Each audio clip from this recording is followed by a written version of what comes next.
ये इलाका है गाजा और ये रॉकेट हैं हमास के। ये रॉकेट इजराइल पर फटने के लिए रवाना हो रहे हैं। इनमें से कितने रॉकेट इजराइल की धरती पर गिरेंगे और लोगों को मारेंगे, ये हमास के लड़ाकों को भी नहीं पता है। लेकिन उन्हें ये जरूर पता है कि वो पिछले 75 सालों से एक लंबी लड़ाई लड़ रहे हैं। एक ऐसी लड़ाई जो इन फिलिस्तीनियों के पूर्वजों ने इजराइल के पूर्वजों से लड़ी, और ये लड़ाई अब भी खत्म नहीं हुई है, शायद कभी खत्म भी नहीं होगी। लेकिन जब से इजराइल के प्रधानमंत्री बेंजामिन नेतन्याहू ने सरकार बनाई है, गाजा और फिलिस्तीन के इलाकों पर इस कदर हमले हो रहे हैं कि ऐसा लग रहा है कि अब बेंजामिन नेतन्याहू इजराइल और फिलिस्तीन की लड़ाई का फाइनल चैप्टर लिखने जा रहे हैं।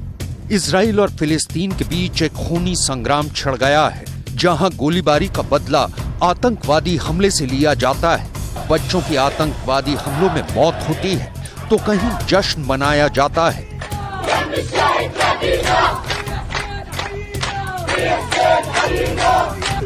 और कहीं पर मातम होता है, आंसू बहते हैं, लोग भावुक होते हैं।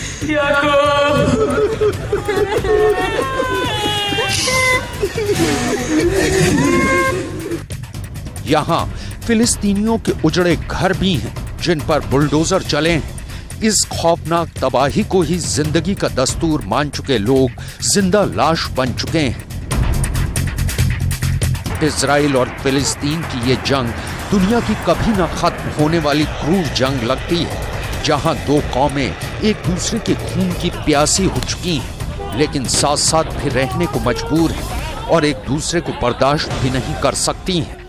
दुनिया के इस सबसे बड़े टेंशन सेंटर में माहौल तब और खतरनाक हो गया जब इजराइल की दक्षिणपंथी कट्टर पार्टी संसद के अंदर दोगुनी सीटें जीतकर दोबारा सत्ता में वापसी कर गई और बेंजामिन नेतन्याहू एक बार फिर इजराइल के प्रधानमंत्री बन गए। दावा ये किया जाता है कि बेंजामिन नेतन्याहू की जिंदगी का एक ही सबसे बड़ा मकसद है, और वो है इजराइल के फिलिस्तीनी दुश्मनों की सबसे बड़ी तबाही।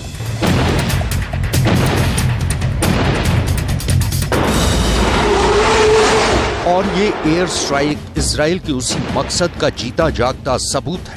इजराइल और फिलिस्तीन के बीच एक बहुत बड़े युद्ध की पृष्ठभूमि तैयार हो रही है। इजराइल ने फिलिस्तीन पर लड़ाकू विमानों से हमला करके बम इसलिए बरसाए क्योंकि हमास ने इजराइल पर बेहद खतरनाक रॉकेट हमले किए थे। इजराइल के एयर डिफेंस आयरन डोम ने फिलिस्तीन के कितने रॉकेट हवा में ही मार दिए, ये बाद में बताएंगे। लेकिन इस रॉकेट हमलों का जवाब इजराइल ने एयर स्ट्राइक करके दिया। लेकिन आखिर फिलिस्तीन ने इजराइल पर रॉकेट से हमले क्यों किए? इजराइल और फिलिस्तीन की इस लड़ाई की पूरी टाइमलाइन समझना बेहद जरूरी है।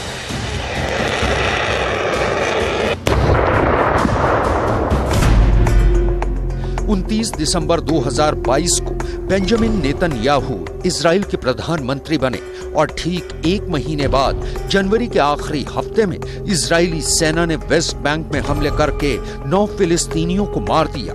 इसके बाद इजराइल ने गाजा पट्टी पर हवाई हमला भी किया।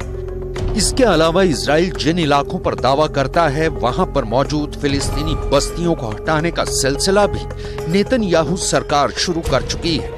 कई अवैध फिलिस्तीनी घरों को तोड़ा जा रहा है।